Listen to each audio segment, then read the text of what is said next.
Hello friends, welcome to the political philosopher.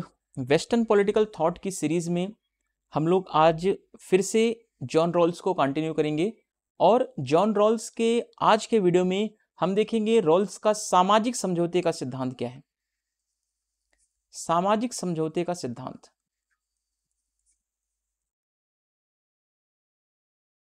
ठीक है।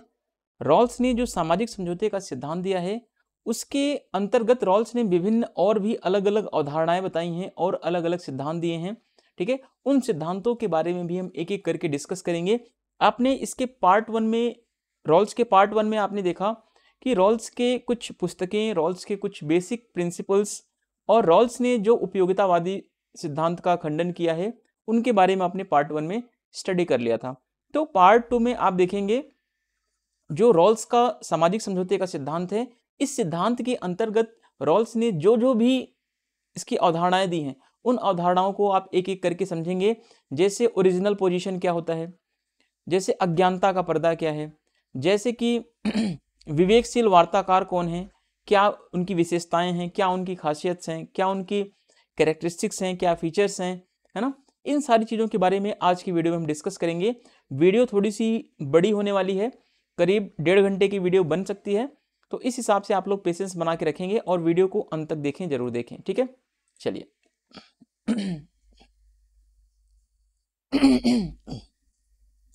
देखिए, इसके पहले भी आप लोगों ने सामाजिक समझौते का सिद्धांत पढ़ा है जिसमें समझौतावादी विचारक जो थे हॉब्स, लॉक, रूसो, इन्होंने सामाजिक समझौते का सिद्धांत दिया। इन्होंने किस तरीके से बताया कि जो समाज का निर्माण हुआ, जो राज्य का निर्माण हुआ, वो एक समझौते का परिणाम था जिसमें लोगों ने आपस में समझौता किया और समझौते के द्वारा एक समाज का निर्माण हुआ, एक राज्य का निर्माण हुआ, एक सरकार का निर्माण हुआ। तो इस तरीके से आपने इन सारी चीजों को पहले भी पढ़ा हुआ है। तो जस्ट उसी के बेस पर रॉल्स ने भी एक न्याय का सिद्धांत दिया। हालांकि समझौतावादियों ने समझौते के तहत जो है संप्रभुता और राज्य के निर्माण की बात की है, वहीं पर रॉल्स की बात करें तो रॉल्स ने जो सामाजिक समझौते का सिद्धांत का यूज किया है उस सिद्धांत को यूज करके रॉल्स ने न्याय के सिद्धांत की व्याख्या की है कि न्याय को कैसे हम समाज में इंप्लीमेंट करें, कैसे लागू करें, ठीक है। चलिए क्वेश्चन देखते हैं अपना और आज का टॉपिक देखते हैं। न्याय के सिद्धांत को परिभाषित करने के लिए सामाजिक समझौता या अनुबंध के सिद्धांत का प्रयोग सबसे पहले प्लेटो की रिपब्लिक बुक में ग्लूकोन ने इस समझौते का प्रयोग किया है, ठीक है। तो आपको एक चीज समझना है कि जो सामाजिक समझौते का प्रयोग है सबसे पहले ग्लूकोन ने किया है, ठीक है। किसके बुक में? तो प्लेटो की रिपब्लिक जो बुक है उस पुस्तक में ग्लूकोन ने क्या किया है, सामाजिक समझौते का संदर्भ लेकर के न्याय के सिद्धांत को परिभाषित करने का प्रयास किया हुआ है, ठीक है। तो अगला पॉइंट है आपका, ग्लूकोन कहता है कि न्याय प्राप्ति के लिए समाज के कमजोर लोग क्या करते हैं, आपस में समझौता करते हैं ताकि सभी लोगों की हितों की रक्षा की जा सके, ठीक है। तो ग्लूकोन कहता है कि न्याय की स्थापना के लिए सभी लोग जो समाज में रह रहे हैं वो आपस में एक समझौता करते हैं। समझौते के माध्यम से वे एक निर्णय पर पहुंचते हैं कि जिससे उनके हितों की रक्षा हो, उनके अधिकारों की रक्षा हो, ठीक है। तो लोग आपस में समझौता इसीलिए करते हैं। अब देखिए अगला है पॉइंट आपका, लॉक, रूसो व कांट के द्वारा समर्थित सामाजिक समझौता प्रणाली का प्रयोग रॉल्स भी करता है, ठीक है। जैसे आपने लॉक को देखा, रूसो को देखा, कांट को देखा, है ना।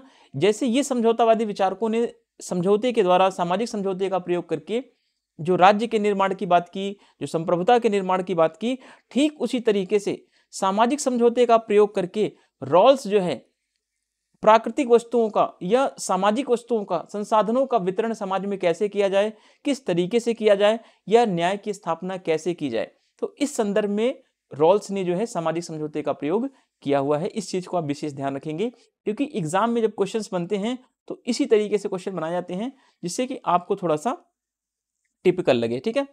To define the theory of a justice, the theory of a social contract or agreement has been used by the Glaucon in the Plato's Republic, ठीक है। तो सबसे पहले ग्लूकोन ने प्लेटो की रिपब्लिक में इस थ्योरी का प्रयोग किया है। कौन सी theory? Theory of a social contract. Glaucon says that no achieve justice, the weak people of a society make an agreement among themselves so that they can protect their interest. Glucon कहता है कि जो society के week peoples थे, गरीब या कमजोर लोग थे, उन्होंने क्या किया, एक एग्रीमेंट किया अमंग देमसेल्व्स, ठीक है, यानी आपस में उन्होंने क्या किया, एक एग्रीमेंट किया, एक समझौता किया। क्यों किया? क्योंकि जिससे कि वे अपने राइट्स को, अपने इंटरेस्ट को प्रोटेक्ट कर सके, ठीक है। तो ये भी क्या है, एक सोशल कॉन्ट्रैक्ट का पार्ट था। Rawls also uses the social contract system supported by the Locke, Rousseau and Kant, ठीक है। जो कांट, रूसो और लॉक ने जिस सामाजिक समझौते या जिस सोशल कॉन्ट्रैक्ट का यूज किया था, उसी को जो है रॉल्स ने अपने न्याय सिद्धांत में यूज किया है। तो ये चीज भी आप ध्यान रखेंगे। अब देखिए अब रॉल्स के न्याय सिद्धांत को क्या बोला जाता है? न्याय का सामाजिक समझौते का सिद्धांत भी कहा जाता है। क्यों कहा जाता है? क्योंकि रॉल्स ने जो है लॉक, कांट और रूसो के जैसे विचारकों के सामाजिक समझौते का जो सिद्धांत था, उस सिद्धांत को रॉल्स ने अपने न्याय के सिद्धांत में अपनाया। इस वजह से रॉल्स के न्याय के सिद्धांत को हम सामाजिक समझौते का सिद्धांत भी कहते हैं, या न्याय का सामाजिक अनुबंध का सिद्धांत भी इसके न्याय सिद्धांत को कहा जाता है। तो इसके न्याय के सिद्धांत के अलग अलग नाम हैं, इन नामों से आप कंफ्यूज ना हो, ठीक है। जहां पर अब देखिए, यहां पर थोड़ी समझने वाली बात क्या है कि जहां समझौतावादी विचारक, ठीक है, जहां पे रूसो, लॉक और कांट जैसे विचारकों ने समझौते का प्रयोग करके, यानी सामाजिक समझौते का प्रयोग करके राज्य की उत्पत्ति और संप्रभुता को समझाने का प्रयास किया, तो वहीं पर रॉल्स ने क्या किया है? तो रॉल्स ने न्याय के सिद्धांतों को स्पष्ट करने के लिए सामाजिक समझौते का प्रयोग किया है। तो आपको दो चीज समझना है। एक तो यहां पर मैं आपको थोड़ा सा समझाने का प्रयास करता हूं। अब यहां पर देखेंगे कि जो समझौतावादी विचारक थे,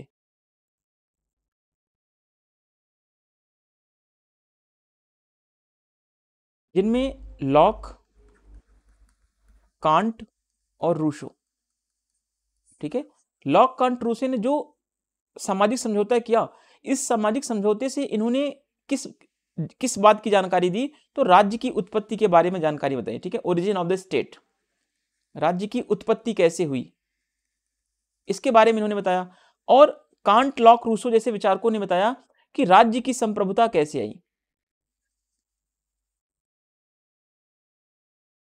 ठीक है,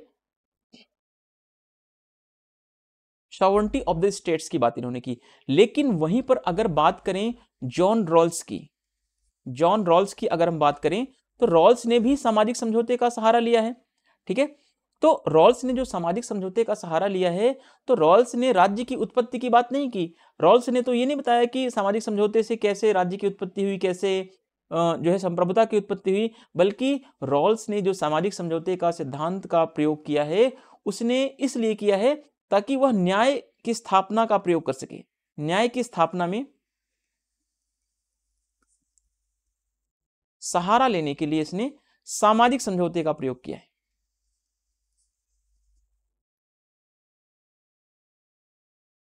सामाजिक समझौते का प्रयोग किया है, ठीक है, ये चीज आप ध्यान रखेंगे।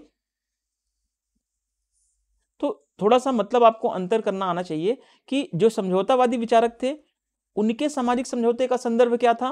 उन्होंने तो राज्य की उत्पत्ति, सरकार की उत्पत्ति, संप्रभुता की उत्पत्ति कैसे हुई, इसके बारे में बताया। लेकिन रॉल्स ने सामाजिक समझौते का जो प्रयोग किया, वो संप्रभुता और राज्य की उत्पत्ति के संदर्भ में नहीं, बल्कि सामाजिक संसाधनों का वितरण न्यायपूर्ण कैसे किया जाए, समाज के संसाधनों का सही तरीके से सभी लोगों में समान वितरण कैसे किया जाए, इस चीज के लिए इन्होंने सामाजिक समझौते का सहारा लिया, जिससे कि किसी भी तरीके का कोई भेदभाव न उत्पन्न हो। चलिए आगे देखते हैं। रॉल्स की सामाजिक समझौते की अवधारणा जो है कांट से ज्यादा प्रभावित है, तो ये चीज भी आप ध्यान रखेंगे, ठीक है। रॉल्स ने जो सामाजिक समझौते का जो प्रयोग किया, जो अवधारणा ली, वो कांट के ज्यादा नजदीक इसका है। Therefore, Rawls' theory of justice is called social contract theory of justice, while the social contractists used the contract to explain the origin and sovereignty of the state. Rawls has used the explain to the principle of justice, ठीक है। जबकि आपने देखा कि जो social contract thinkers थे, उन्होंने social contract का यूज किस संदर्भ में किया? सॉवरेनिटी और स्टेट्स के ओरिजिन के बिहाफ पर किया। लेकिन रॉल्स ने जो अपने न्याय का सिद्धांत या सोशल कॉन्ट्रैक्ट का जो रेफरेंस लिया वो किस लिए किया, तो न्याय के सिद्धांत को explain the principle of justice, यानी कि न्याय के सिद्धांत को व्याख्या करने के लिए इन्होंने सोशल कॉन्ट्रैक्ट का सहारा लिया। ठीक है, Rawls concept of social justice is a more influenced by the Kant. ठीक है, तो कांट के ज्यादा नजदीकी माने जाते हैं, कांट से ज्यादा प्रभावित हैं, तो ये चीज भी आप ध्यान रखेंगे। रॉल्स के न्याय के विश्लेषण का आधार क्या है, कांट का नैतिक दर्शन रहा है, तो ये कांट के विचारों से ज्यादा प्रभावित है बजाय लॉक और रूसो के। रॉल्स कहते हैं कि मेरा उद्देश्य न्याय की एक ऐसी संकल्पना पेश करना है जो लॉक, रूसो और कांट में पाए जाने वाले सामाजिक समझौता सिद्धांत के जाने पहचाने सिद्धांत को सामान्य रूप में पेश कर सके। तो रॉल्स का एक फेमस स्टेटमेंट है, आप इसको याद रखेंगे, इंपॉर्टेंट है, हो सकता है कि ये एग्जाम में पूछा जाए। ठीक है, रॉल्स कांट के चिंतन की 3 संकल्पनाओं से सबसे ज्यादा प्रभावित हैं। अब वो कांट की चिंतन की 3 संकल्पनाएं क्या करना है, आपको याद रखना है, ये चीज ध्यान रखना, क्योंकि 3 संकल्पनाओं के बारे में क्वेश्चन हमेशा बनते हैं और बनते रहेंगे। The basis of a Rawls analysis of a justice has been Kant's moral philosophy. Rawls कहता है, रॉल्स का एक फेमस स्टेटमेंट क्या है, my aim is to present a concept of a justice which presents in a general form as well known principle of a social contract theory in founder John Locke, Rousseau and Kant। ठीक है, Rawls is the most influenced by the 3 concept of Immanuel Kant, या can't के जो 3 concepts हैं, तो इन्हीं 3 concept से जो है थिंकिंग का बेसिकली ये चिंतन की जो 3 संकल्पनाएं हैं, उस 3 संकल्पनाओं से जो है रॉल्स बहुत ज्यादा प्रभावित है। अब वो 3 संकल्पनाएं, 3 कॉन्सेप्ट कौन कौन से हैं जो कांट के चिंतन में थिंकिंग को लेकर आगे बढ़ाते हैं, तो स्वायत्तता की संकल्पना, कॉन्सेप्ट ऑफ ऑटोनॉमी, निरपेक्ष आदेश का अधिकार, तीसरा है लक्ष्यों का साम्राज्य। तो ये 3 आपको याद होने चाहिए, चाहे आप कैसे भी करें, इसको याद रखना पड़ेगा आपको। ठीक है, क्योंकि आप अगर इसे याद नहीं रखेंगे तो क्वेश्चन में जब ये क्वेश्चन बनेगा तो आप इसके लिए आप अपने आप को तैयार नहीं कर पाएंगे। तो अभी से सारी चीज़ों को आप एक एक करके, जिन चीज़ों को मैं बताता हूँ कि इन चीज़ों को अपने नोट्स में ऐड करो, तो वो चीज़ें इंपॉर्टेंट होती हैं हमेशा। ठीक है, तो इस ऐसा नहीं कि आपको कोई भी चीज़ बता दी जा रही तो उसको आप हल्के में ले लेते हैं या फिर नहीं ऐड करते हैं, तो वो आप अपने रिस्क पर काम करेंगे। चलिए पहला देखते हैं, स्वायत्तता की संकल्पना की बात जो कांट के चिंतन में दिखाई देती है वो क्या है, उसके बारे में हम डिस्कस करते हैं। चलिए पहला पॉइंट देखते हैं,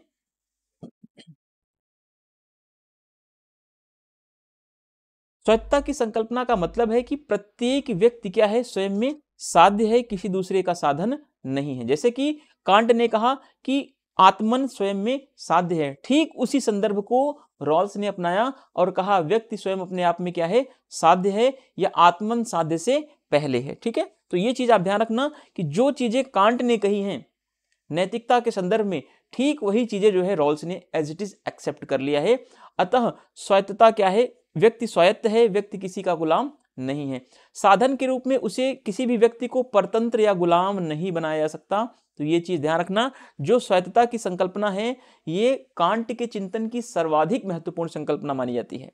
ठीक है, तो कांट कहता है व्यक्ति स्वयं में साध्य है, व्यक्ति को किसी का गुलाम नहीं बनाया सकता, व्यक्ति को कभी भी परतंत्र नहीं बनाया जा सकता। ठीक है, जैसे कि बेंथम ने बोला कि अगर 100 लोग हैं तो 100 में से 80 लोगों का भला है, 20 लोगों को गुलाम बना दिया जाए तो भी समाज में न्याय की स्थापना हो सकती है, यह समाज अच्छा है।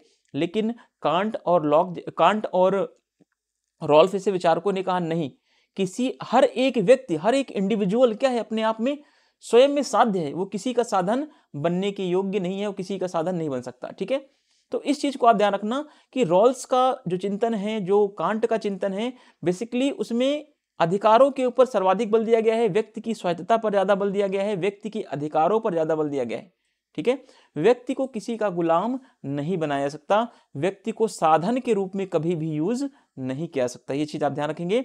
फिर अगला है, अज्ञानता के पर्दे में बैठा वार्ताकार भी जाति, धर्म, नस्ल, रंग आदि अवधारणाओं से क्या है, स्वायत्त है, वो किसी भी चीज का गुलाम नहीं है। आप आगे देखेंगे कि अज्ञानता के पर्दे के पीछे जो विवेकशील वार्ताकार हैं वो बैठे हुए हैं, वो किसी भी चीज को लेकर अपने मन में पूर्वाग्रह नहीं रखते, चाहे वो जाति को, चाहे वो धर्म को, चाहे वो नस्ल को, चाहे वो किसी भी अवधारणा हो समाज की, वो किसी भी चीज को अपने मन में पूर्वाग्रह के रूप में नहीं बसाते हैं, वे स्वायत्त हैं, वो स्वतंत्र हैं।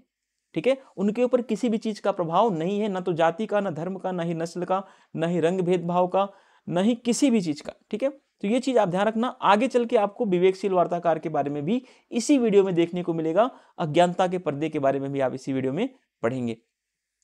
और दूसरा क्या इंपॉर्टेंट कांट का विचार जो था चिंतन में, तो निरपेक्ष आदेश का विचार, यानी इसे कैटेगरिकल इंपेरेटिव भी कहा जाता है। यह एक नैतिक कानून है जो सभी तर्कसंगत प्राणियों पर क्या होता है, लागू होता है। निरपेक्ष आदेश का विचार क्या है, नैतिक कानून है, यह कह ले तर्कसंगत कानून है जो सभी व्यक्ति को एक समान रूप से मानता है और सभी पर ये एक जैसा ही लागू होता है। ऐसा नहीं कि जो अमीर है उसके लिए अलग कानून है, जो गरीब है उसके लिए अलग कानून, चाहे अमीर हो चाहे गरीब हो, सभी के लिए एक ही जैसा कानून है। तो इसे बोलते हैं निरपेक्ष आदेश का अधिकार। ठीक है, यह बिना किसी शर्त का आदेश है, यानी इस आदेश को अगर लागू करना हो, इस विचार को लागू करना है, तो किसी भी शर्त की कोई जरूरत नहीं है। यह किसी क्रिया के परिणामों पर आधारित नहीं होता, बल्कि यह क्रिया की प्रकृति पर आधारित होता है कि क्रिया की प्रकृति कैसी है, क्रिया का एक्शन का नेचर कैसा है। ठीक है, एक्शन अगर कोई हो रहा है, कोई क्रिया हो रही है, तो उसका परिणाम क्या आएगा, रॉल्स इसकी बात नहीं करता, कांट इसकी बात नहीं करता कि परिणाम आगे चल के क्या आएंगे, नहीं, बल्कि जो प्रक्रिया है, जो एक्शन हो रहा है, वो इक्वल होना चाहिए, वो प्रोसेस में होना चाहिए, वो सबके लिए समान होना चाहिए। ठीक है, अब जैसे एग्जांपल के लिए मान लो कि अगर नेट का फॉर्म भरा गया, ठीक है, प्रोसेस सबके लिए समान हुआ, अब उसका रिजल्ट क्या आएगा, कोई एससी फेल होगा या एसटी फेल होगा या जनरल फेल होगा, इसकी चिंता लॉक और कांट नहीं करते, रॉल्स और कांट नहीं कर रहे हैं इसकी चिंता। ठीक है, लेकिन रॉल्स चिंता करते हैं प्रक्रिया पर बल देना। ठीक है, प्रक्रिया समान होनी चाहिए, प्रक्रिया जो है किसी के लिए ज्यादा सुविधादायक या कम सुविधादायक नहीं होनी चाहिए। यह सिद्धांत जो है तर्क द्वारा प्रस्तुत किया गया है। यह बताता है कि हम केवल इस तरह से कार्य कर सकते हैं कि हमारे कार्य का सिद्धांत सार्वभौमिक कानून के रूप में माना जा सके। इमैनुअल कांट ने इस सिद्धांत को दिया है। कांट के इस सिद्धांत को निरपेक्ष आदेश का सिद्धांत भी कहा जाता है। ठीक है, यानी कि जो भी सिद्धांत लागू होगा, जो भी प्रक्रिया लागू होगी, वो बिना किसी भेदभाव के, ठीक है, लागू होगी। ये चीज ध्यान रखेंगे, क्योंकि रॉल्स का जो न्याय का सिद्धांत है, जो रॉल्स के चिंतन का सिद्धांत है, वो परिणाम आधारित नहीं है। ध्यान रखना, परिणाम आधारित नहीं है, बल्कि प्रक्रिया आधारित है। प्रक्रिया आप समान कर दीजिए, परिणाम कुछ भी आए उससे कोई लेना देना रॉल्स को नहीं है। फिर अगला है लक्ष्यों का साम्राज्य। ये क्या है, लक्ष्यों का साम्राज्य जो है जर्मन शब्द है, ये रीच का एक अनुवाद है। ये कांट ने इसका इस्तेमाल सामान्य कानूनों के तहत विभिन्न तर्कसंगत प्राणियों की व्यवस्थित संघ के लिए किया था। तो कांट के मुताबिक जब राज्य के लोग स्पष्ट अनिवार्यताओं के मुताबिक एक साथ रहते हैं, तो हर व्यक्ति अपने लक्ष्यों को हासिल करने के साधन के बजाय सभी को अपने आप में लक्ष्य के रूप में माना जाता है या मानता है। तो ये सारी चीजें आपको क्या करनी है, बहुत ये सब डिटेल में आपको नहीं याद रखना है। ठीक है, डिटेल में आप पीडीएफ में दे दूंगा, आप पढ़ लेना, लेकिन आपको ये तीन चीजें जरूर याद होनी चाहिए कि रॉल्स जो है कांट के चिंतन की तीन संकल्पनाओं से प्रभावित है। तो क्वेश्चन बन सकता है कि कांट के चिंतन की तीन संकल्पनाएं कौन कौन सी हैं। तो पहला है, या फिर ऐसा क्वेश्चन बन सकता है नेट के पेपर में या किसी भी और एग्जाम में, कि रॉल्स ने जो कांट के चिंतन की तीन संकल्पनाएं ली है, उनमें से कौन कौन सी संकल्पनाएं हैं। पहला स्वायत्तता की संकल्पना, दूसरा निरपेक्ष का आदेश का विचार, तीसरा लक्ष्यों का साम्राज्य। तो ये तीन जो हैं संकल्पनाएं कांट से रॉल्स ने एक्सेप्ट किया है। ठीक है, चलिए ये चीज आपको याद होनी चाहिए। फिर यहां पर तीन कॉन्सेप्ट की बात की है, concept of autonomy, the idea of absolute order, फिर तीसरा है एम्पायर ऑफ गोल्स। तीनों कॉन्सेप्ट आपको एज इट इज याद होने चाहिए, इसमें आप किसी भी तरीके का कोई भी छेड़खानी नहीं कर सकते। ठीक है, चलिए इसको आप लोग एक बार देख लीजिएगा, स्क्रीनशॉट ले सकते हैं, अदरवाइज हम आगे बढ़ रहे हैं। अब देखिए रॉल्स के जो न्याय का सामाजिक समझौते का सिद्धांत है, रॉल्स ने अपने न्याय के सामाजिक समझौते सिद्धांत का जब प्रयोग किया, जब सामाजिक समझौते को रॉल्स ने यूज किया, तो उसके तहत रॉल्स ने कुछ सिद्धांतों का विकास किया। उस सिद्धांतों को हम अलग अलग नामों से जानते हैं, जैसे कि रॉल्स ने बताया कि मूल स्थिति की अवधारणा। ठीक है, यानी कि जब सामाजिक समझौते का सिद्धांत यूज होगा, जब सामाजिक समझौते की संकल्पना रॉल्स अपने चिंतन में यूज करता है न्याय की स्थापना के लिए, तब वह विभिन्न शब्दावलियों का प्रयोग भी करता है। जैसे मूल स्थिति क्या है, ओरिजिनल पोजीशन क्या है, अज्ञानता का पर्दा का सहारा लेता है सामाजिक समझौते के लिए। ठीक है, विमर्शी समत्व का विचार देता है, प्राथमिक वस्तुएं बताता है कि जब सामाजिक समझौता होगा तो प्राथमिक वस्तुओं का वितरण कैसे किया जाएगा। मेन तो यही है, प्राथमिक वस्तुओं का वितरण किस तरीके से किया जाएगा। फिर अगला है विवेकशील वार्ताकार कौन होंगे। ठीक है, विवेकशील वार्ताकार का मतलब क्या है। ठीक है, कौन लोग होंगे ये, कौन होंगे रैशनल एजेंट्स, क्या काम होगा, कैसे काम करेंगे ये, कैसे न्याय की स्थापना करेंगे, कैसे वस्तुओं का वितरण करेंगे, कैसे संसाधनों का वितरण इक्वल करेंगे। इन सारी चीजों के बारे में हम एक एक करके सारे डिस्कस को आज यहाँ पर डिटेल में सीखेंगे चीजों को। आप लोग कंटिन्यू बने रहे वीडियो से और वीडियो को अंत तक जरूर देखें। चलिए पहला देखते हैं मूल स्थिति की अवधारणा, कॉन्सेप्ट ऑफ ओरिजिनल पोजीशन क्या है। ठीक है, मूल स्थिति यानी सामाजिक समझौते के जैसे ही है, जैसे कि आपने देखा था कि जब सामाजिक समझौता जब तक नहीं हुआ था, यानी प्राकृतिक अवस्था की जो सिचुएशन थी वही सेम सिचुएशन जो है मूल स्थिति की सिचुएशन है, यानी ओरिजिनल पोजीशन जस्ट लाइक अ सोशल कॉन्ट्रैक्ट, या कह सकते हैं स्टेट ऑफ अ नेचर। ठीक है, original position is a just like a state of a nature, यानी प्राकृतिक अवस्था जैसे थी वैसे ही हम जो है मूल स्थिति की अवधारणा को भी देखते हैं। ठीक है, प्राकृतिक अवस्था में न तो कोई न्याय की संकल्पना थी, न ही कोई राज्य था, न ही कोई साम्राज्य था, न ही कोई संप्रभुता थी। ठीक है, अगर बात करें तो प्राकृतिक अवस्था की बात कर रहा हूं मैं, लॉक की प्राकृतिक अवस्था की बात नहीं कर रहा हूं मैं, अभी यहां पर केवल प्राकृतिक अवस्था की बात कर रहा हूं। प्राकृतिक अवस्था टोटल कह सकते हैं कि अराजकता की अवस्था थी। ठीक है, तो वैसे ही सेम अवस्था जो है मूल स्थिति भी है, यहां पर भी क्या है, बिल्कुल अराजकता की स्थिति है, लेकिन यहां पर कुछ समझौते के द्वारा, है ना, जैसे प्राकृतिक अवस्था थी उसमें सामाजिक समझौते का प्रयोग किया गया, और प्राकृतिक अवस्था से लोग निकल करके राज्य में जाते हैं, समाज में प्रवेश करते हैं। ठीक उसी तरीके से मूल स्थिति की अवधारणा में भी क्या होता है, सामाजिक समझौते की संकल्पना का सहारा लिया जाता है और लोग मूल स्थिति से निकल करके एक न्यायपूर्ण समाज की स्थापना करते हैं, या संसाधनों का जो मूल वितरण है, संसाधनों का जो न्यायपूर्ण वितरण है, उसके माध्यम से लोग संसाधनों को अपनाते हैं। ठीक है, ये सारी चीजों को अब एक एक करके यहां पर समझने का प्रयास करते हैं। कहीं मैं बहुत टफेस्ट लैंग्वेज में या बहुत टिपिकल लैंग्वेज में तो आपको समझाने का प्रयास नहीं कर रहा हूं, अगर ऐसा है तो प्लीज कमेंट जरूर कीजिएगा। ठीक है, चलिए मूल स्थिति की अवधारणा के बारे में देखते हैं। What is the concept of original position. ठीक है, यह अवधारणा लॉक की प्राकृतिक अवस्था की जैसी ही मानी जाती है। तो यह भी पहला पॉइंट बन सकता है, एग्जाम में क्वेश्चन बन सकता है कि लॉक की प्राकृतिक अवस्था के जैसे क्या रॉल्स की मूल स्थिति की अवधारणा थी, तो बिल्कुल सही है। ठीक है, मूल स्थिति प्राकृतिक अवस्था की तरह समझौते से पूर्व की काल्पनिक अवस्था है, तो ये कोई वास्तविक अवस्था नहीं है। मूल स्थिति भी क्या है, ओरिजिनल पोजीशन भी क्या है, एक यूटोपियन सिचुएशन है, ये कह लें एक हाइपोथेटिकल स्टेट की बात ये करता है। ठीक है, तो ये काल्पनिक अवस्था है, ये सही अवस्था की बात नहीं कर रहे हैं। जैसे प्राकृतिक अवस्था की कहीं पर आपने देखा आज तक प्राकृतिक अवस्था नहीं, तो प्राकृतिक अवस्था एक काल्पनिक अवस्था थी, वैसे ही रॉल्स की मूल स्थिति भी क्या है, काल्पनिक अवस्था है। ठीक है, इस मूल स्थिति में क्या होते हैं, सभी लोग समान होते हैं। जैसे प्राकृतिक अवस्था में सभी लोग क्या थे, समान थे, न तो किसी पर कोई राज्य करता था, न ही किसी का कोई राजा था, सभी लोग क्या थे, इक्वल थे, सभी के लिए प्राकृतिक नियम बने हुए थे, सभी प्राकृतिक अवस्था में रह रहे थे। तो ठीक इसी तरीके से मूल स्थिति में भी सभी लोग क्या हैं, समान हैं। इस मूल स्थिति में सब लोग समान हैं, तो न्याय के सिद्धांतों की खोज की उचित प्रक्रिया अपनाने के लिए रॉल्स ने मूल स्थिति का अवधारणा देता है, या रॉल्स मूल स्थिति की अवधारणा को अपनाता है। ठीक है, अब रॉल्स कहता है कि हमें न्याय की स्थापना समाज में कैसे करनी है। जैसे कि समझौतावादी विचारकों ने कहा कि हमें राज्य के निर्माण कैसे करना है, राज्य का निर्माण करना है तो सामाजिक समझौता करना पड़ेगा, हमें अगर प्राकृतिक अवस्था से निकलना है तो सामाजिक समझौता करना पड़ेगा।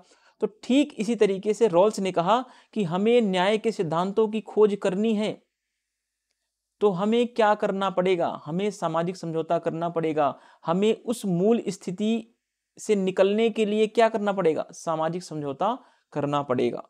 ठीक है, तो न्याय के सिद्धांतों की खोज के लिए इसने किस शब्दावली का प्रयोग किया है, तो मूल स्थिति की शब्दावली का प्रयोग किया है। ये चीज आप ध्यान में रखेंगे। This concept is a equivalent to the Locke's state of a nature, the original state like a natural state is a hypothetical state before the agreement. In this origin state, everyone is equal. Rawls give the concept of a original position to the adopt a fair process and discovering the principle of justice. ठीक है, तो Rawls कहता है कि हमें justice के principal को discover करना है, तो हमें क्या करना पड़ेगा, तो हमें एक फेयर प्रोसेस को अपनाना पड़ेगा, ठीक है। तो वो फेयर प्रोसेस अपनाने के लिए ओरिजिनल पोजीशन का नाम देता है, जिसमें सभी लोग क्या हैं, इक्वल हैं, कोई किसी का मालिक नहीं है, कोई किसी का दास नहीं है, सभी क्या हैं, समान हैं, ठीक है। तो न्याय की मूल स्थापना के लिए वो मूल स्थिति का शब्दावली का प्रयोग करता है। मूल स्थिति वह आरंभिक काल्पनिक स्थिति है जिसमें न्याय के सिद्धांतों को खोजने के लिए व्यक्ति जो है सामाजिक समझौते का सहारा लेते हैं। तो मूल स्थिति कैसी स्थिति है, तो जो ओरिजिनल पोजीशन की बात कर रहे हैं तो ये काल्पनिक स्थिति है, और इसमें हम क्या करते हैं, जिसमें हम न्याय की स्थापना के लिए या न्याय के सिद्धांतों को खोजने के लिए हम सामाजिक समझौते का प्रयोग करते हैं, यह सामाजिक समझौते का सहारा लिया जाता है।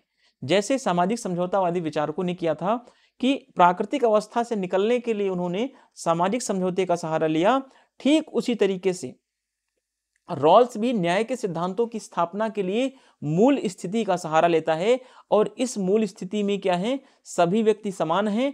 दूसरी बात समझनी क्या है आपको, यह मूल स्थिति कोई वास्तविक स्थिति नहीं है, कोई ऐतिहासिक परिस्थितियां नहीं है, यह एक काल्पनिक स्थिति है, ठीक है। तो यह क्या है, एक यूटोपियन सिचुएशन है, ठीक है, एक हाइपोथेटिकल सिचुएशन है, ठीक है, काल्पनिक या कल्पनात्मक स्थिति है। ये मूल स्थिति में ऐसी परिस्थितियों का उद्देश्य नैतिक व्यक्तियों के रूप में विद्यमान ऐसे मनुष्यों के मध्य समानता को प्रदर्शित करना होता है, जिसमें शुभ की अवधारणा परिभाषित कर सके जो तथा जिन्हें न्याय का ज्ञान हो। तो अब इसमें रॉल्स कहता है कि जो मूल स्थिति है हमारी, जो ओरिजिनल पोजीशन है, इसमें हमें क्या करना है, हमें परिस्थितियों का उद्देश्य ज्ञात करना है, और साथ साथ हमें ऐसे नैतिक व्यक्तियों का चयन करना है जो इस मूल स्थिति में न्याय की संकल्पना को आगे बढ़ाएंगे और न्याय के लिए नए नए मानदंड निर्धारित करेंगे। संसाधनों के वितरण के लिए नैतिक व्यक्तियों का बहुत ही आवश्यकता है, और वे वही व्यक्ति जो हैं न्याय की संकल्पना की स्थापना करेंगे जिन्हें न्याय का बोध हो, जिन्हें न्याय की समझ हो, ठीक है। तो ये चीज आपको थोड़ा सा टिपिकल लग सकता है, लेकिन आप एक बार दो बार पढ़ेंगे तो इजी आपको समझ में आ जाएगा।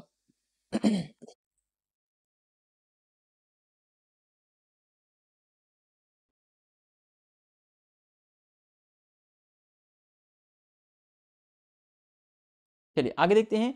The original position is a hypothetical initial situation in which individuals enter into the social agreement to find the principle of justice. तो ये क्या है, एक हाइपोथेटिकल इनिशियल सिचुएशन है ओरिजिनल पोजीशन, और इसमें हम क्या करते हैं, इसमें हम जो है जस्टिस के प्रिंसिपल को फाइंड आउट करने के लिए हम सोशल कॉन्ट्रैक्ट का सहारा लेते हैं या सोशल एग्रीमेंट का सहारा लेते हैं। तो ये सारी चीजों को रॉल्स बताने का प्रयास करता है।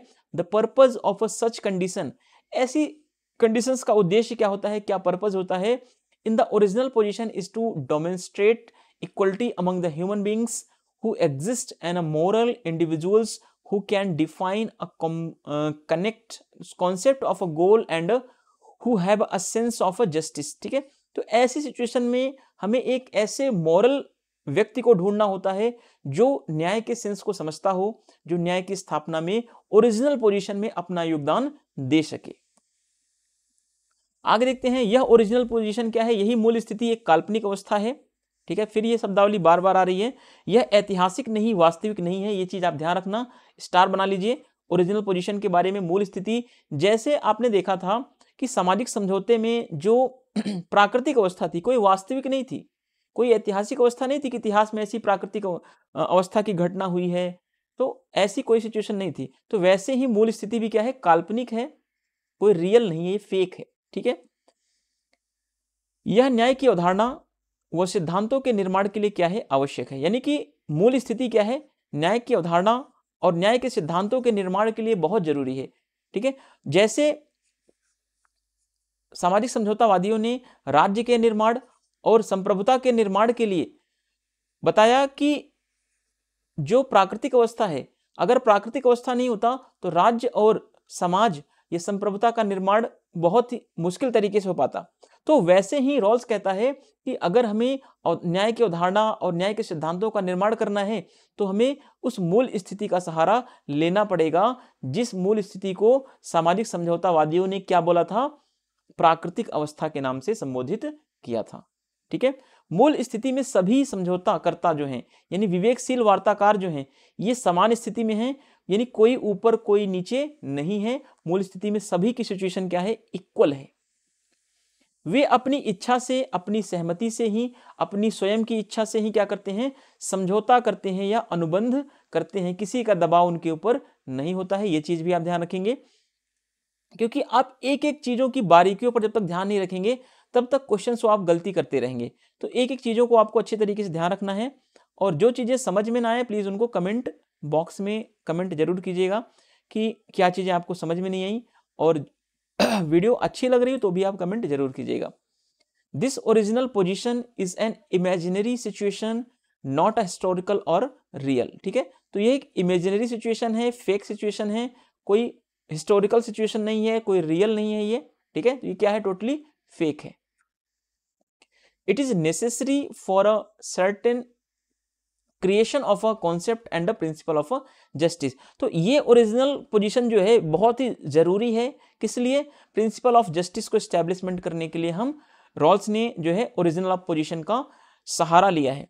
In this original position all negotiators, यानी कि जो रैशनल नेगोशिएटर्स हैं, आर एन इक्वल पोजीशन। ठीक है, सभी क्या है, इक्वल पोजीशन में है, कोई ऊपर नीचे नहीं है, कोई हायरार्की नहीं है, यहाँ पर कोई पदानुक्रम नहीं है।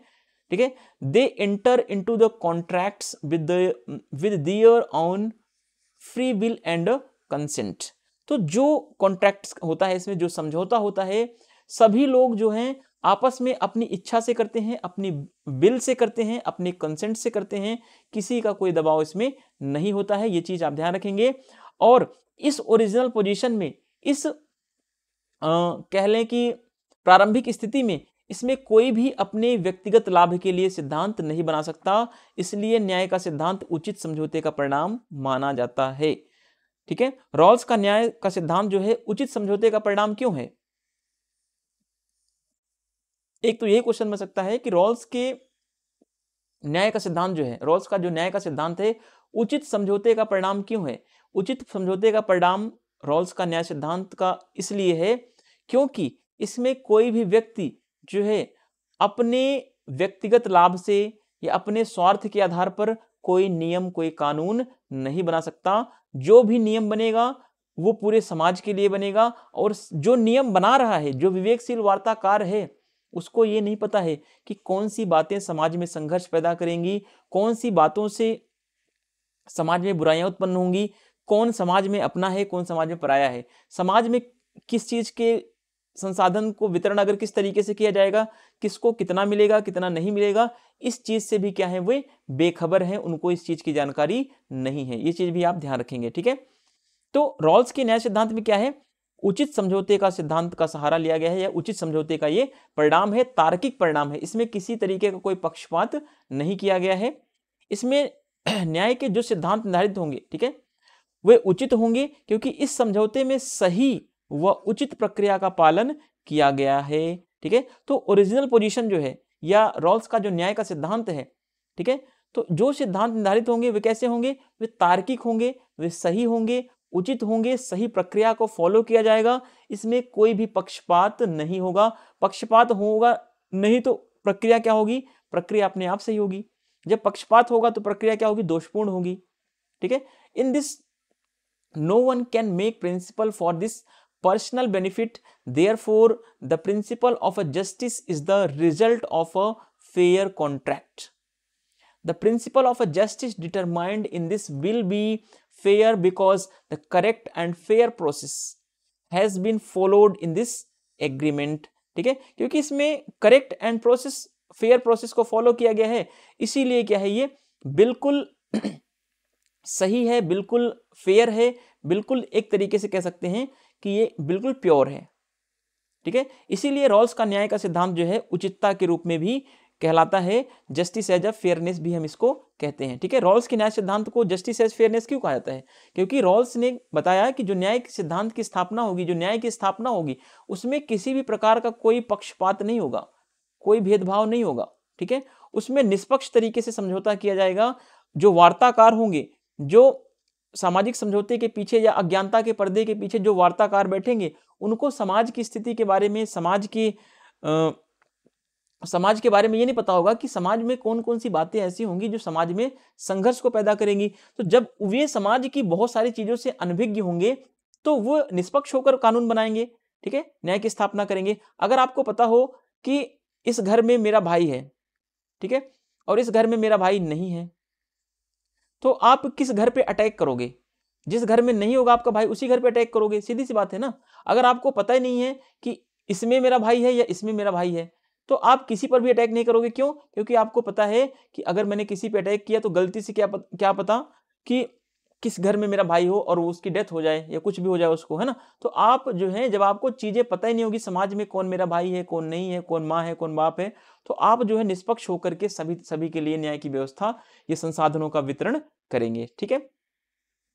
चलिए, रॉल्स के अनुसार न्याय का सिद्धांत जो है आंशिक है, ठीक है। रॉल्स का न्याय का सिद्धांत आंशिक है, लेकिन महत्वपूर्ण रूप से चुनाव के सिद्धांत का क्या है, एक हिस्सा है। क्योंकि ये न्याय का सिद्धांत जो स्थापना होते हैं न्याय का, ये चुनाव के माध्यम से होता है, न कि किसी ऐसे प्रक्रिया के माध्यम से। मूल स्थिति का वर्णन करते हुए रॉल्स यह कल्पना करता है कि मनुष्य क्या है, अज्ञानता के पर्दे के पीछे बैठे हैं, ठीक है।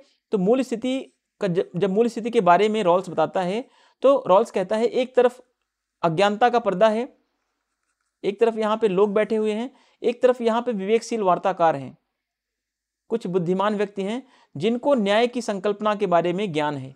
ये सभी मिलकर के इस तरफ के लोगों के लिए क्या बनाएंगे, नियम कानून बनाएंगे। संसाधनों का वितरण कैसे होगा, किस तरीके से होगा, उनके लिए नियम कानून बनाएंगे। लेकिन विवेकशील वार्ताकार को यह नहीं पता होगा कि उस अज्ञानता के पर्दे के पीछे, ठीक है, कौन समाज में कौन उसका भाई है, कौन उसकी बहन है, कौन पुरुष है, कौन स्त्री है, कौन महिला है। इन सब के बारे में विवेकशील वार्ताकार को कोई जानकारी नहीं होगी, ठीक है। ये चीज आप ध्यान रखेंगे थोड़ा सा। चलिए आगे देखते हैं, अज्ञानता का पर्दा क्या है, वेल ऑफ इग्नोरेंस क्या है। रॉल्स यह मानता है कि अज्ञानता का पर्दा की अवधारणा जो है कांट के नैतिक सिद्धांत में क्या थी, अंतर्निहित है, और उसी अज्ञानता के पर्दे का सिद्धांत का जो सहारा लिया है इसने अपने न्याय की स्थापना में, कांट के नैतिक अवधारणाओं का इसने प्रयोग किया है। मूल स्थिति में व्यक्ति क्या है, विवेकी होते हैं, और न्याय के सिद्धांतों की खोज जो है वस्तुनिष्ठ और निष्पक्ष तरीके से करने के लिए रॉल्स ने अज्ञानता के पर्दे का सहारा लिया है, ठीक है। रॉल्स कहता है कि हमें न्याय की स्थापना वस्तुनिष्ठ तरीके से करना है, ऑब्जेक्टिव तरीके से करना है, निष्पक्ष तरीके से करना है। तो इसके लिए हमें एक प्रक्रिया अपनानी पड़ेगी, क्या, अज्ञानता का पर्दा, ठीक है। जैसे कि इस तरफ क्या है, इस तरफ विवेकशील वार्ताकार हैं मान लीजिए, ठीक है, और इस तरफ समाज के कुछ लोग बैठे हुए हैं, समाज के लोग हैं, ठीक है। ये प्रारंभिक स्थिति है अभी, मान लीजिए ऐसा। अब विवेकशील जो वार्ताकार हैं, इनको कानून बनाना है, संसाधनों का वितरण करना है इस समाज के लोगों के लिए। लेकिन विवेकशील वार्ताकार को यह नहीं दिखाई दे रहा है कि पर्दे के पीछे कौन कौन लोग बैठे हुए हैं, कौन अपना है, कौन पराया है, कौन माई, कौन बहन है, कौन भाई है, या फिर कौन स्त्री है, कौन पुरुष है। और विवेकशील वार्ताकार को यह भी नहीं पता कि कौन कौन सी बातें समाज में संघर्ष को पैदा करेंगी, ठीक है। तो अब जब इनको विवेकशील वार्ताकार को कोई चीज पता ही नहीं है, तो ये निष्पक्ष होकर भाई अपने खुले मन से बनाएंगे, सबके लिए नियम एक समान होगा, ठीक है। अज्ञानता का पर्दा का ये भी क्या है, काल्पनिक स्थिति है, तो इसको भी आप थोड़ा सा ध्यान रखिएगा। Rawls holds that the concept of a veil of ignorance is implicit in the Kant's moral philosophy. In the original position, individuals are rational and are under the veil of ignorance in the order to discover the principle of a justice and an objective unbiased manner, ठीक है। तो इसमें किसी भी तरीके का कोई biasness नहीं होगा, जो भी न्याय की स्थापना होगी वो बिल्कुल ऑब्जेक्टिव तरीके से होगी, ठीक है, अनबायस्ड तरीके से होगी, कोई बायसनेस इसमें नहीं दिखेगा। This is also hypothetical situation, यह भी क्या है, एक हाइपोथेटिकल सिचुएशन है, यह भी एक काल्पनिक अवस्था है, यह स्थिति है। अब देखिए, मूल स्थिति में व्यक्ति समझौता करते समय, जब मूल स्थिति थी, जब ओरिजिनल पोजीशन था, तो उस समय व्यक्ति जब समझौता कर रहा था, तो समझौता करते समय व्यक्तियों को अपने वर्ग की स्थिति, अपनी सामाजिक हैसियत, अपनी योग्यता, अपनी निपुणताओं, इन सब चीजों को व्यक्ति नहीं जानता है। ध्यान रखना इस बात को, ठीक है।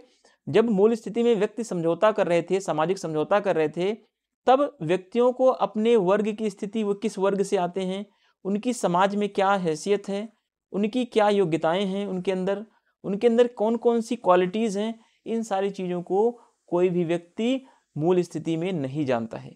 ठीक है, वह यह भी नहीं जानते हैं कि वे काले हैं या गोरे हैं या अमीर हैं या गरीब हैं या दलित हैं या पिछड़े हैं या हिंदू हैं या मुसलमान हैं। तो उनको किसी भी चीज का कोई जानकारी नहीं है। यही सब बातें तो समाज में संघर्ष पैदा करती हैं कि अगर कोई गरीब होगा या कोई दलित है या कोई पिछड़ा है या कोई काला है, अगर किसी व्यक्ति हर व्यक्ति को यह पता चल जाए तो काला व्यक्ति तो काले व्यक्ति के लिए संसाधनों का वितरण अधिक करेगा, है ना, तो गोरे के लिए तो कम करेगा। अगर कोई गोरा व्यक्ति है, श्वेत व्यक्ति है, तो श्वेत व्यक्ति क्या करेगा, वे श्वेतों के लिए अच्छा कानून बनाएगा, काले लोगों के लिए कानून कम सही बनाएगा या बेकार कानून बनाएगा काले लोगों के लिए। तो जब किसी भी व्यक्ति को यही नहीं पता कि वो काले हैं या गोरे हैं, दलित हैं, अमीर हैं, गरीब हैं, तो फिर भेदभाव ही नहीं होगा, यानी निष्पक्षता होगी। फिर यही तो रॉल्स का न्याय सिद्धांत है।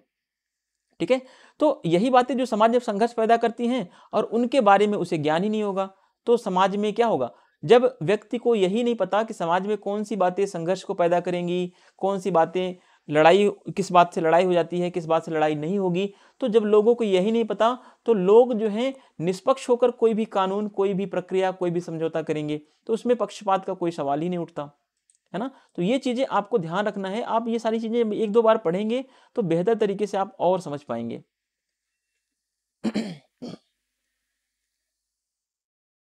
अगर ना समझ में आएगा तो कमेंट जरूर करिएगा कि क्या चीजें आपको समझ में ना आई या नहीं आई हैं। ठीक है, इन द ओरिजिनल सिचुएशन या position a person does not know his class status, social status, abilities, skills while making a compromise या कॉन्ट्रैक्ट। ठीक है, जब व्यक्ति ओरिजिनल पोजीशन में कोई कॉन्ट्रैक्ट करते हैं तो उनको अपनी सिचुएशन के बारे में, अपनी क्लास के बारे में, अपनी सोशल स्टेटस के बारे में, एबिलिटीज के बारे में, स्किल्स के बारे में, इन सब चीजों के बारे में व्यक्तियों को कोई जानकारी नहीं होती है। He does not know whether he is a white और ब्लैक, रिच और पुअर, दलित और बैकवर्ड, हिंदू एंड मुस्लिम। ये यहां तक कि उनको अपनी जाति, धर्म, नस्ल, रंग भेद, इन सब के बारे में कुछ भी जानकारी नहीं होती। These are the things that create a conflict in the society. He does not have a knowledge about them. ठीक है, जब उनके पास यही नॉलेज नहीं है कि कौन सी बातें जो है कॉन्फ्लिक्ट क्रिएट करेंगी, तो उनको सीधी सी बात है कि वो बिल्कुल अनबायस रहेंगे, बायस होने का कोई चांस ही नहीं है उनके लिए। इसी अज्ञान के कारण वे निष्पक्ष रूप से क्या करते हैं, समझौता कर पाते हैं। अगर उनको यह ज्ञान हो जाए, क्या हो जाए, ज्ञान हो जाए, या जो ओरिजिनल पोजीशन है या मूल स्थिति में अगर लोगों को यह बात पता चल जाए कि मैं काला हूं, मैं गोरा हूं, ये मेरा भाई है, ये मेरी बहन है, तब तो ये न्याय का सिद्धांत जो है ये निष्पक्ष तरीके से समझौता ही नहीं हो पाएगा, है ना। तो रॉल्स ने कहा कि न्याय का सिद्धांत हमें स्थापित करना है तो हमें ओरिजिनल पोजीशन को यूज करना पड़ेगा, हमें अज्ञानता के पर्दे का सहारा लेना पड़ेगा, हमें मूल अवस्था की संकल्पना का सहारा लेना पड़ेगा, तभी जो है निष्पक्ष रूप से समझौता हो पाएगा, तभी जो है निष्पक्ष रूप से न्याय की स्थापना हो सकती है। रॉल्स के अनुसार अज्ञानता के पर्दे के कारण लोग जो हैं पूर्वाग्रहों से क्या होते हैं, बच जाते हैं, और परिस्थिति जन्य कारकों से भी प्रभावित होने के बजाय वो क्या होते हैं, अपने सामान्य तर्क संगत स्वभाव से वे कार्य को आगे करते हैं या संसाधनों का सही वितरण करते हैं। ठीक है, it is because of the ignorance that they make fair compromises. According to Rawls, the veil of ignorance allows peoples to avoid prejudices and they remain in their normal rational steps rather than being influenced by the situational factors. अब देखिए, अज्ञानता के पर्दे में जो विवेकशील वार्ताकार हैं, है ना, जो विवेकशील वार्ताकार हैं, इनकी क्या विशेषताएं हैं। तो रॉल्स ने बताया कि इनकी दो विशेषताएं हैं। एक तो विवेकशील वार्ताकार जो हैं कुछ चीजों को नहीं जानते हैं, है ना, कौन कौन सी चीजें नहीं जानते हैं इसको आप देखेंगे। और जो विवेकशील वार्ताकार हैं उनको कुछ चीज के बारे में जानकारी होती है। जानकारी किस चीज के बारे में होती है, वे अपने समकालीनों को जानते हैं, जो उनके कंटेम्प्रेरी एज ग्रुप के होते हैं उनको वो जानते हैं, समाज के सामान्य तथ्य को जानते हैं, वो आर्थिक सिद्धांत और राजनीतिक मामलों की उनके पास साधारण सी समझ होती है। ठीक है, तभी तो अगर कोई व्यक्ति अगर नियम बना रहा है समाज के लिए, संसाधनों का वितरण कर रहा है, तो उसके पास थोड़ी बहुत राजनीतिक समझ और आर्थिक समझ तो होनी चाहिए, न्याय की समझ होनी चाहिए, तभी तो न्याय या कह लें कि संसाधनों का सही तरीके से वितरण कर पाएगा। जब उसके पास किसी भी चीज की समझ नहीं है तो वो संसाधनों का वितरण और न्याय की स्थापना कैसे करेगा? तो रॉल्स कहता है जो विवेकशील वार्ताकार हैं उनके पास थोड़ी बहुत नॉलेज होती है, ऐसा नहीं कि वो बिल्कुल मूर्ख हैं, ठीक है। सामाजिक संगठन व मनोविज्ञान के बारे में थोड़ी बहुत उनको नॉलेज होगी और उनमें न्याय की चेतना भी होती है। वो न्याय के बारे में सक्रिय रहते हैं, न्याय को जानते हैं कि न्याय क्या है, न्याय की संकल्पनाएं क्या है, न्याय के कॉन्सेप्ट्स क्या हैं, उन सारी चीजों के बारे में जो विवेकशील वार्ताकार हैं जानते हैं। अब जो क्वेश्चन पूछाता है एग्जाम में, नेट के पेपर में, कि विवेकशील वार्ताकार को क्या नहीं पता है, ठीक है। जो विवेकशील वार्ताकार हैं वे अपने वर्ग की स्थिति के बारे में नहीं जानते, अपने समाज में उनकी क्या स्टेटस है उसके बारे में नहीं जानते, भाग्य के द्वारा प्राकृतिक संपदा क्षमताओं को वो नहीं जानते कि किस व्यक्ति के अंदर कितनी क्षमताएं हैं, इस चीज के बारे में भी उनको नहीं पता, ठीक है। अपने शारीरिक और मानसिक सामर्थ्य को भी नहीं जानते हैं, वे बुद्धिमान हैं या कम बुद्धिमान वाले व्यक्ति हैं, ठीक है। तो जो विवेकशील वार्ताकार हैं, जो सामाजिक समझौता कर रहे हैं, उनको इस चीज का ये नहीं ज्ञान है कि उनके अंदर कितनी शारीरिक सामर्थ्य है, कितनी मानसिक सामर्थ्य है, कितने बुद्धिमान हैं, कितने कम बुद्धि वाले हैं, उनको इस चीज के बारे में बिल्कुल कोई भी नॉलेज नहीं है, ठीक है।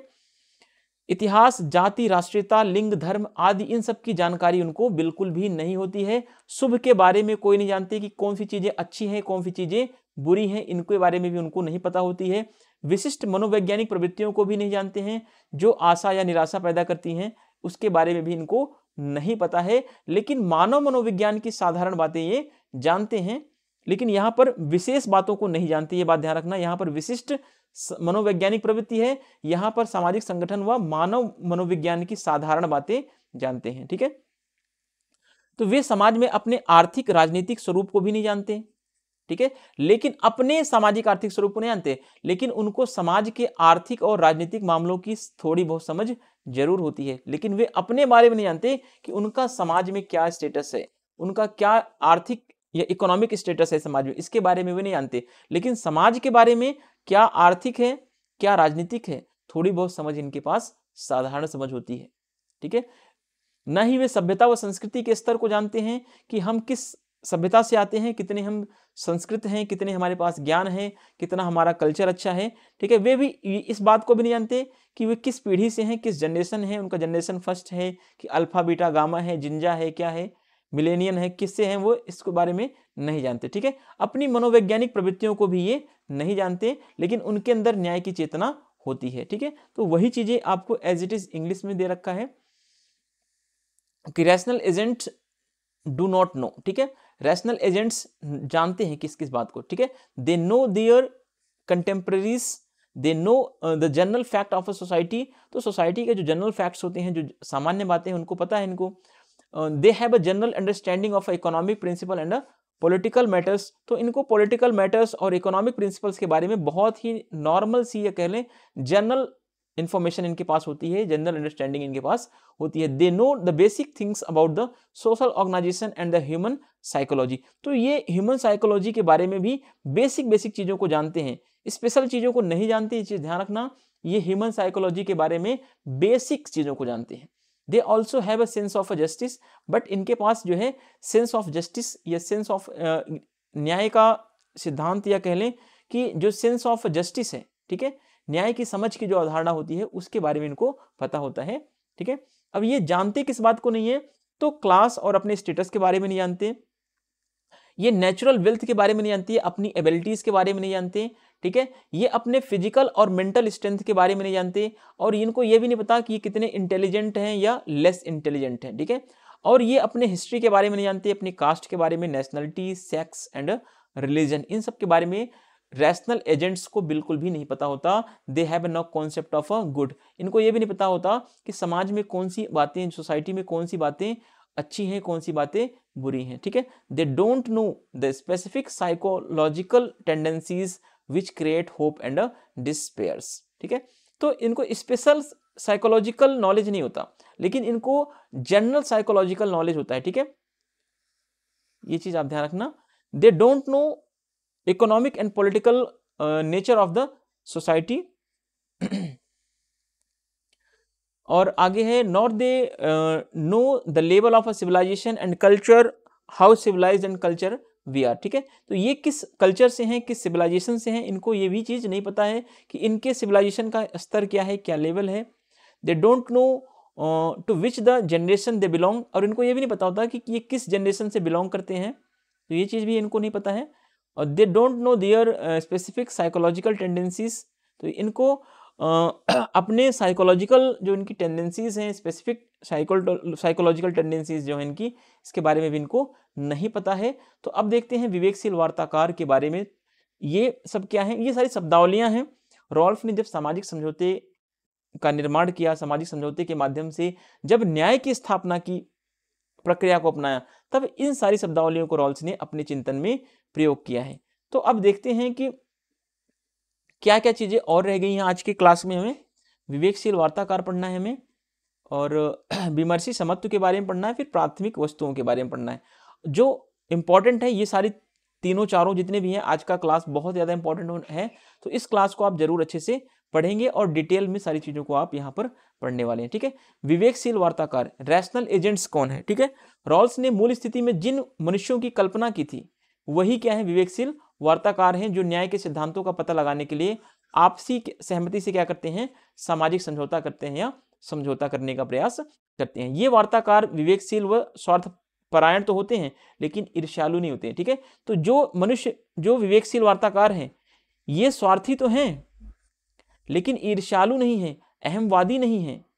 ठीक है, स्वार्थ परायण का मतलब यहां पर अगर समझें कि विवेकशील वार्ताकार तो अपने अधिकतम लाभ को बढ़ाना चाहते हैं, अपने लाभ को अधिकतम करना चाहते हैं, यह कह लें कि ये अधिक से अधिक संसाधनों को प्राप्त करने का प्रयास करते हैं, लेकिन ये इससे नहीं जलते हैं कि दूसरों को कितना संसाधन मिल रहा है, दूसरों को हमसे ज़्यादा मिल रहा है या कम मिल रहा है।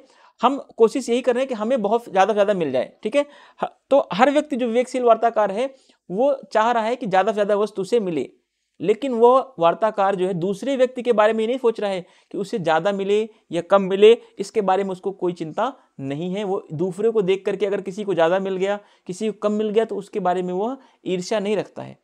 ठीक है, ये चीज़ आप थोड़ा सा ध्यान रखेंगे। The human beings Rawls imagines in the original position are the rational negotiators who enter into the consensual agreement to the discover principle of justice. These negotiators are rational and self-interested but not a zealous. ठीक है, zealous and egoistic. ठीक है, और देखते हैं विवेकशील वार्ताकार क्या है। वो सिर्फ, देखिए, विवेकशील वार्ताकार तो कहते हैं कि वो सिर्फ इस बात पर ध्यान रखते हैं कि जो प्राथमिक वस्तुएं समाज में बांटी जाएंगी उसे उन्हें सबसे ज्यादा प्राथमिक वस्तुएं मिलने, दूसरों को कितनी प्राथमिक वस्तुएं मिल रही हैं इससे विवेकशील वार्ताकार को कोई फर्क नहीं पड़ता। यानी कि वे ईर्ष्यालु नहीं हैं, वे केवल अपने बारे में सोच रहे हैं कि उन्हें ज्यादा से ज्यादा प्राथमिक वस्तुएं मिले। दूसरों को उनसे ज्यादा मिल जा रही है, कम मिल रही है, तो वे उनके बारे में नहीं सोच रहे हैं, उससे कोई उनको फर्क भी नहीं पड़ रहा है। रॉल्स ने समाज में लाभ हुआ भार के वितरण हेतु चिंतन का आधार नैतिकता नहीं है। ठीक है, रॉल्फ के समाज में जो लाभ का वितरण हो रहा है, जो भार का वितरण हो रहा है, जो वस्तुओं का वितरण हो रहा है, जो संसाधनों का वितरण हो रहा है ना, उसका आधार नैतिकता के आधार पर नहीं हो रहा, बल्कि विवेकशीलता के आधार पर इन सारी चीजों का वितरण किया जा रहा है। ठीक है, ये चीज आप ध्यान रखेंगे। अब अगर नैतिकता के आधार पर इन सारी वस्तुओं का वितरण होता तो क्या होता, तो नैतिकता तो यही कहती है जो गरीब है उसको ज्यादा दे दो, जो अमीर है उसको कम दो। लेकिन रॉल्स ऐसा नहीं कहता। रॉल्स कहता है प्रक्रिया सबके लिए क्या होगी, समान होगी। ठीक है, प्रक्रिया सबके लिए क्या होगी, समान होगी, यानी संसाधनों का वितरण क्या किया जाएगा, सबको समान रूप से दिया जाएगा, तभी तो निष्पक्ष रूप से न्याय की स्थापना हो पाएगी, है ना। अगर जो विवेकशील वार्ताकार हैं, अगर उनको पता चल जाए कि समाज में 100 लोग ऐसे हैं जो उनके परिवार से हैं और 2 लोग ऐसे हैं जो उनके परिवार से नहीं है, तो कोई भी नियम बनेगा तो 100 लोगों के फेवर के लिए बनेगा, 2 लोगों के लिए तो कोई नियम नहीं बनेगा। सीधी सी बात है ना। तो फिर ये जस्टिस कैसे हुआ, जस्टिस एज फेयरनेस तो होगा ही नहीं। फिर जस्टिस एज फेयरनेस करना है तो निष्पक्ष तरीके से करना पड़ेगा, और विवेकशील वार्ताकार जो होंगे उनको इस बात का पता नहीं होगा कि समाज में क्या चीजें संघर्ष पैदा करेंगी, क्या चीजें संघर्ष पैदा नहीं करेंगी। ठीक है, तो जब उनको इस बात का पता नहीं होगा, जब उनको जाति, धर्म, संप्रदाय, भाषा, इन सब के बारे में कोई जानकारी नहीं होगी, इतिहास के बारे में कोई जानकारी नहीं होगी, तभी तो वो निष्पक्ष होकर न्याय की स्थापना कर पाएंगे। they only care for that they only care that they should get the maximum amount of the primary goods that are to be distributed, but it does not the matter to them how much these goods and other gets. That is a, they are not jealous and they think about their own interest. ठीक है, वे केवल अपने interest के बारे में सोचते हैं और वो चाहते हैं कि जो प्राइमरी गुड्स का डिस्ट्रीब्यूशन हो रहा है वो अधिक से अधिक अमाउंट जो है उनको मिले, और दूसरों को कितना मिल रहा है उससे उनको फर्क नहीं पड़ रहा है। Rawls has considered the prudence and not morality. ठीक है, रॉल्स ने बताया कि जो संसाधनों का वितरण हो रहा है, जो प्राथमिक वस्तुओं का वितरण हो रहा है, ये नैतिकता के आधार पर नहीं हो रहा कि कोई चल नहीं सकता उसको ज़्यादा दे दो, कोई दौड़ नहीं सकता तो उसको ये दे दो, नहीं। ठीक है, तो रॉल्स ने कहा जो प्राकृतिक वस्तुओं या प्राथमिक वस्तुओं का वितरण जो होगा उसमें निष्पक्षता रखी जाएगी, है ना, प्रक्रिया समान होगी, परिणाम उसका चाहे कुछ भी आए, क्योंकि रॉल्स का न्याय का सिद्धांत प्रक्रिया पर आधारित है, ना कि परिणाम पर। As the basis of the thinking for a distribution of benefits and burden in the societies. Rawls का विवेकशील समझौताकार जो है, निष्पक्ष समझौताकार है, वो किसी भी प्रकार का कोई भेदभाव नहीं करता है। वो ये नहीं करता कि तुम मेरे अपने हो, तुम मेरे पराये हो, ऐसा उसके पास कोई जानकारी नहीं होती। इसीलिए समझौताकार जो है निष्पक्ष रूप से है। ठीक है, यह हॉब्स के समझौताकार की तरह अहमवादी नहीं है, बल्कि वे न्याय की भावना से क्या है, समझौतावादी प्रेरित है। Rawls rational negotiator is the impartial contractor. He is not egoistic like Hobbes negotiators, but is the motivated by the spirit of justice। ठीक है, ये spirit of justice से motivated है, ये कोई egoistic thinkers नहीं है, egoistic कोई contractor नहीं है ये। अब देखते हैं विमर्शी समत्व क्या है। विमर्शी समत्व का मतलब है कि मूल स्थिति एक तरफ है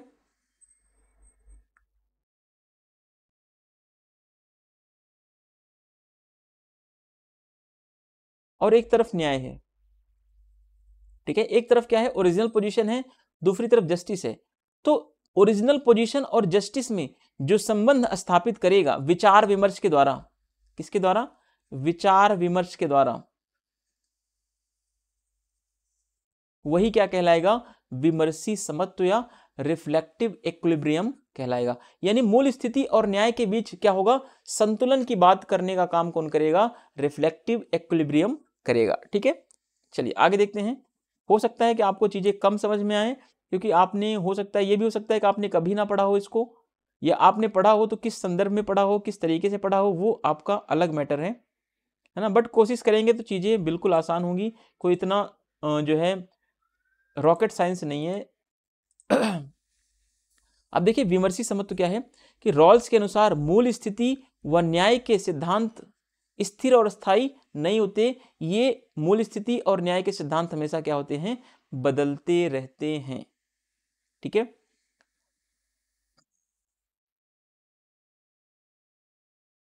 अब यहां पर समझना है कि जब मूल स्थिति बदलती रहती है और न्याय भी बदलता रहता है ना, तो जब मूल स्थिति भी समय समय के अनुसार बदलती है और न्याय भी समय के अनुसार बदलता है, तो ऐसे में इन दोनों के मध्य जो संबंध होंगे, जो इन दोनों के मध्य संतुलन होगा, उसी मूल स्थिति और न्याय के संबंधों में संतुलन स्थापित करना ही क्या है, विमर्शी समत्व है।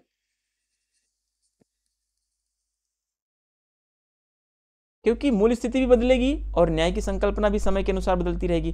तो जब दोनों चीजें बदल रही हैं तो दोनों चीजों में आगे चल के संतुलन कैसे स्थापित होगा, तो इसी विचार विमर्श की प्रक्रिया के माध्यम से दोनों में यानी मूल स्थिति और न्याय के सिद्धांत में समन्वय स्थापित किया जाएगा। ठीक है, विमर्शी समत्व जो है इन दोनों के मध्य निरंतर चलने वाला क्या है, एक संबंध है। मूल स्थिति व न्याय के सिद्धांतों के मध्य निरंतर विमर्श के द्वारा क्या किया जाता है, संतुलन बनाए रखना आवश्यक है। अगर मूल स्थिति और न्याय के सिद्धांत इन दोनों के बीच अगर लगातार बातचीत या विचार विमर्श के द्वारा संतुलन नहीं बनाया जाएगा तो न्याय के सिद्धांत की अवधारणा क्या हो जाएगी, अपूर्ण हो जाएगी, या टूट जाएगी या बिखर जाएगी। ठीक है, इसे ही रॉल्स जो है विमर्शी समत्व या सुचिंतित संतुलन का नाम भी देता है।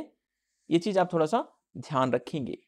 अब देखते हैं मोस्ट इंपॉर्टेंट प्राथमिक वस्तुओं के बारे में जो एग्जाम में बहुत ज्यादा पूछता है। प्राइमरी गुड्स क्या है, what is the primary goods. ठीक है, तो प्राइमरी गुड्स को जो है जॉन रॉल्स ने दो टाइप्स में डिवाइड किया है, भी आपको यहां पर देखने को मिलेगा। प्राथमिक वस्तुएं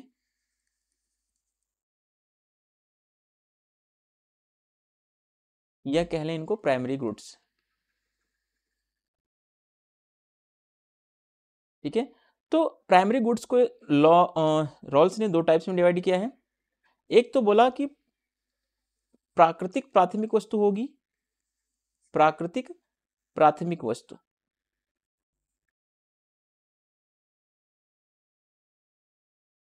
दूसरी होगी सामाजिक प्राथमिक वस्तु।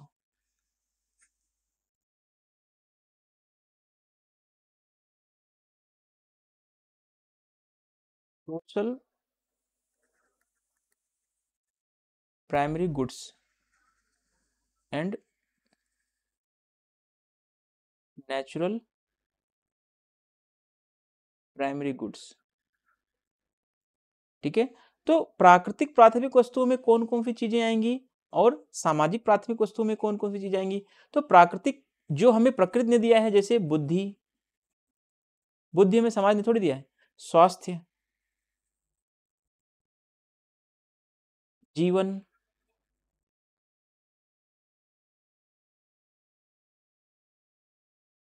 बौद्धिक कुशलता, ये सब क्या है, ये सब बाय नेचर है। ठीक है, तो बुद्धि, स्वास्थ्य, जीवन, बौद्धिक कुशलता, ये सब क्या है, ये सब प्राकृतिक प्राथमिक वस्तुएं हैं। इनका वितरण जो है समाज के द्वारा नहीं किया था, इनका वितरण जो है समाज के द्वारा नहीं किया था। Society can not be distributed these things. ठीक है, दीज गुड्स। अब यहां पर जो सामाजिक प्राथमिक वस्तु हैं, अब इसमें क्या क्या चीजें आएंगी, इसमें आएगा आपका जो समाज ने दिया, अधिकार, स्वतंत्रता, लिबर्टी, राइट्स, समानता, कल्याण, कल्याणकारी कार्य, ये सब चीजें क्या हैं, ये सब चीजें जो हैं ये समाज ने हमें दिया है, तो इसीलिए इसको सामाजिक प्राथमिक वस्तु हो गया, बोला गया है। और ये सामाजिक प्राथमिक वस्तु जो है, इसका वितरण कौन करता है, इसका वितरण समाज के द्वारा किया जाता है। इसका वितरण जो है, सामाजिक प्राथमिक वस्तुओं का वितरण समाज के द्वारा किया जाता है।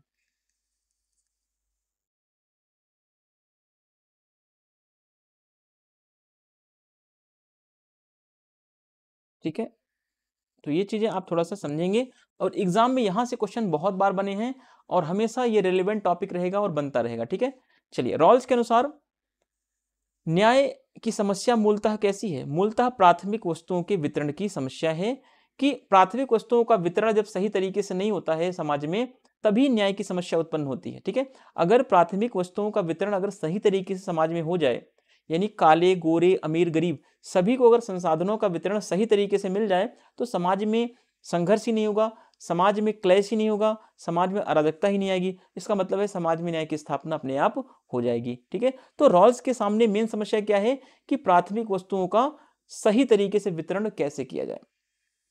ठीक है, अर्थात न्याय का मुख्य गुण क्या है, वितरण का गुण है, कि वितरण कैसे संसाधनों का करें कि जिससे समाज में सभी वर्गों को ज्यादा से ज्यादा लाभ मिले।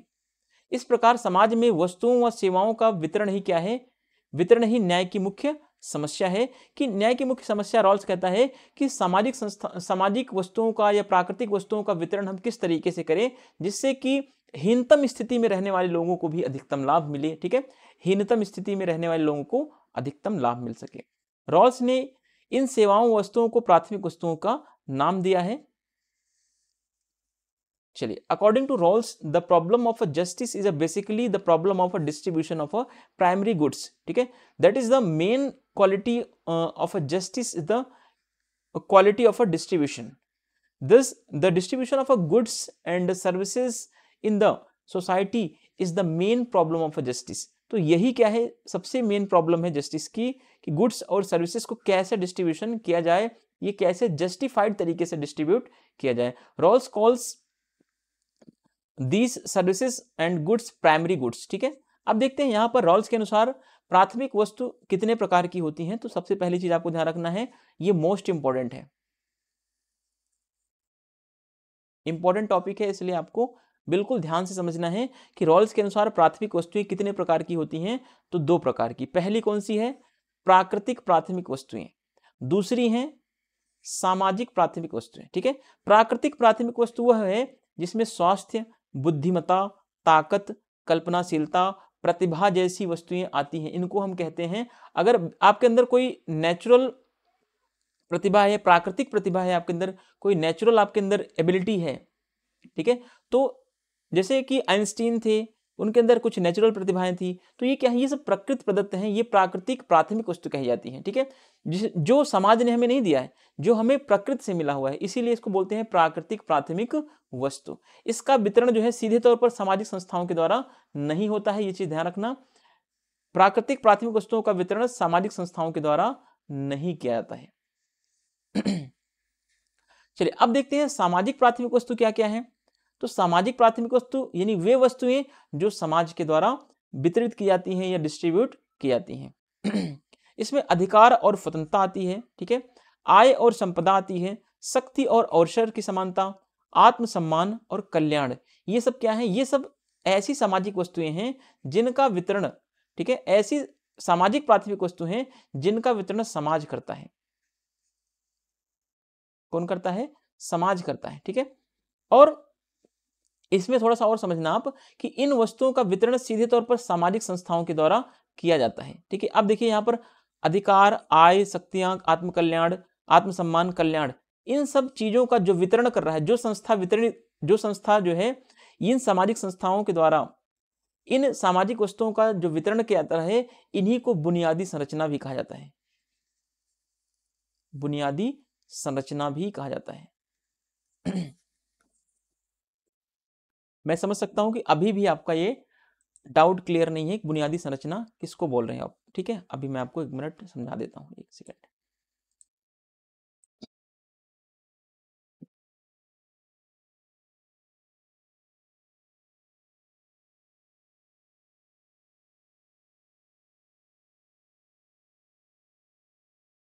चलिए अब देखिए यहाँ पर थोड़ा सा देखिए, अब यहाँ पर कहा जा रहा है कि इन वस्तुओं का वितरण सीधे तौर पर कौन करता है? सामाजिक संस्थाओं के द्वारा किया जाता है। किन वस्तुओं का? अधिकार का, संपदा का, अवसर का, आत्मसम्मान और कल्याण। ये सब ऐसी वस्तु हैं जो सामाजिक प्राथमिक वस्तु हैं, सोशल प्राइमरी गुड्स हैं ये। ठीक है, अब इन वस्तुओं का वितरण कौन करता है सीधे तौर पर? सीधे तौर पर इन वस्तुओं का वितरण जो करता है सामाजिक संस्था करती है, और इसी सामाजिक संस्था का नाम क्या है? बुनियादी संरचना है, आसान भाषा में समझे तो। ठीक है, सामाजिक प्राथमिक वस्तुएं जिन सामाजिक संस्थाओं के द्वारा वितरित की जा रही हैं या की जाती हैं, उन संस्थाओं को रॉल्स क्या नाम देता है? बेसिक स्ट्रक्चर या बेसिक संरचना या बुनियादी संरचना कहता है। आपको बुनियादी संरचना के लिए अलग से नहीं पढ़ना है कुछ भी चीज। ठीक है, स्वतंत्रता, अधिकार, संपदा, शक्तियां, आत्मसम्मान, कल्याण, नौकरी, इन सारी वस्तुओं का जो संस्था समाज की वितरित कर रही है ना, वही क्या है? वही एक बुनियादी संरचना है, वही बेसिक स्ट्रक्चर है। तो ये चीज आप थोड़ा सा ध्यान रखेंगे। Primary goods according to Rawls 2 types की हैं। एक है आपका नेचुरल प्राइमरी गुड्स, ठीक है, दूसरा है आपका सोशल प्राइमरी गुड्स। ठीक है, तो नेचुरल प्राइमरी गुड्स में इसमें आपको हेल्थ आ जाता है, intelligence, strength and imagination, natural talents, these are not distributed directly by the institution. ठीक है, तो ये जो है डायरेक्टली या प्रत्यक्ष रूप से कहें या कह लें कि ये सामाजिक संस्थाएं ये वितरित नहीं कर सकती हैं, इसका डिस्ट्रीब्यूशन सोशल इंस्टीट्यूशन नहीं करता है। लेकिन सोशल इंस्टीट्यूशन इन सारी चीजों का डिस्ट्रीब्यूशन तो करता है ना। अब देखो, rights, income, power, self esteem and welfare, ये सब क्या है? प्राइमरी सोशल गुड्स हैं, और इन प्राइमरी सोशल गुड्स को जो इंस्टीट्यूशन डिस्ट्रीब्यूट करेगा वही क्या कहलाएगा? वही बेसिक स्ट्रक्चर बोला जाएगा।